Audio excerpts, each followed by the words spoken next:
when you think about it now, and ultimately, Sebastian did die. Now, do you feel at all bad about the situation, or do you feel any level of guilt? I don't have no guilt. I mean, overall, I do feel bad about the situation. Like somebody really had to lose their life over a bunch of nothing. You know what I'm saying? Because like far as it with Dominique, like there's way more men out here than just me. You know what I'm saying? So like move on. You feel me? And like the whole thing is like Dominique, you really sent that to where my mom lay her head at. And you know what my mom been through. You had multiple conversations with my mom and everything. So it's just like the audacity of you. Like that's why I say I wouldn't even speak to her, because it's like I don't need no apology from you. You owe an apology to my mother. Because imagine what my mother and my sister and my brother went through.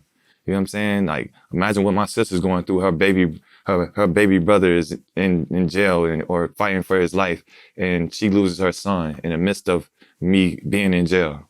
You know what I'm saying? So, like, as far as guilt, nah, I don't have no guilt at all. You know what I'm saying? Because if anything, they should have guilt for even trying to even take it there. Yeah, and like I said before, I'm surprised that they weren't charged themselves, Me too. because for all intents and purposes, there should be 4 people charged with murder right now, Most definitely. and you are not one of those 4.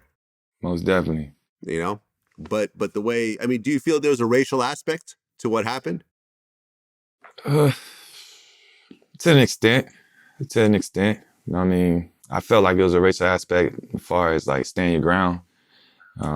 Cause like my sister broke down the statistics of like Florida men winning stand your ground. It's like 8-1 type thing. Like, so like, but I mean, I just felt like the the people that was on my case, like the state and the police officers and everything, like they don't care. They just look at situations like this, like, oh, it's just another murder case. Like, you know what I'm saying? It's just like this my life on the line, you know what I'm saying? Like, so you basically trying to portray to the world that it's okay to send a hit out on somebody. It's okay to go and harm somebody at their house and point firearms at them. As long as you don't shoot, but you get shot at, you should be good. Like, no, like it shouldn't work like that at all.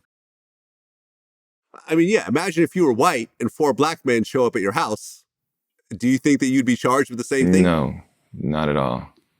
If anything, I probably would have got like manslaughter if I was white, maybe. Like that's what they probably would have initiated it to, or Yeah. 3rd degree or 2nd degree or something, like a lesser charge. Then Well, yeah, and once again, the George Zimmerman Trayvon Martin case. You got someone that went and hunted someone down, a young boy who ends up getting into a fight, like your situation, ends up getting beat up and hurt, like in your situation, pulled out a gun and killed him, and got off with stand your ground. yeah, that's what don't make sense to me, because like the law, that's what I'm saying with the law, is like the state, they don't even go by the law, because you can't get stand your ground if you provoke the situation. They clearly told George Zimmerman, don't follow him, leave him alone. We sending some people out there, and he still went out his way and said, forget the law, I'm gonna just do it my way and still work the system like that. That don't make sense to me. That's why I don't like how they put stuff on black and white, but they don't go about it. Like I don't agree with the state at all with that. Well, from what I understand, the XFL, the Orlando Guardians, actually added you to the roster. Correct. So now you're not only out of jail and have no charges, but you're playing football again. Correct. Uh, I mean, did you think after all this that no team would want anything to do with you? No, I actually didn't, because when I was in jail, man, I ain't gonna lie, I prayed on that multiple times. Like I asked God, I said, God, man, I know you're gonna get me through this victorious. Just give me another opportunity. You know what I'm saying? That's all I need is a small window of opportunity. So I appreciate the Orlando Guardians for even, you know what I'm saying, adding me to their roster, because that was big for me. It's just like my prayers are being answered, and it's like perfect timing. You know what I'm saying? Like since I've been free, like a lot of things been going well for me.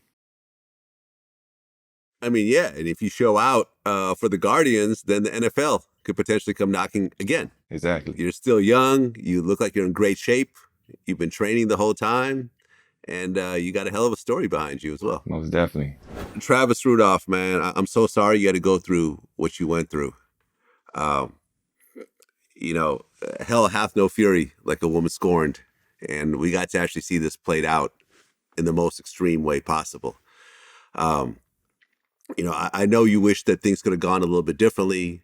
And, you may have, if I just said this or if I had done that, but ultimately things played out the way you did. And I personally think that you did the right thing. And the jury feels that you did the right thing as well, which is now why you're completely free and vindicated for your actions, man. And I truly appreciate you coming in and telling your story. Glad, man. I really appreciate you, man. This was a great interview, and I'm willing to do it anytime. Thank you, man. Until next time. Peace. Later.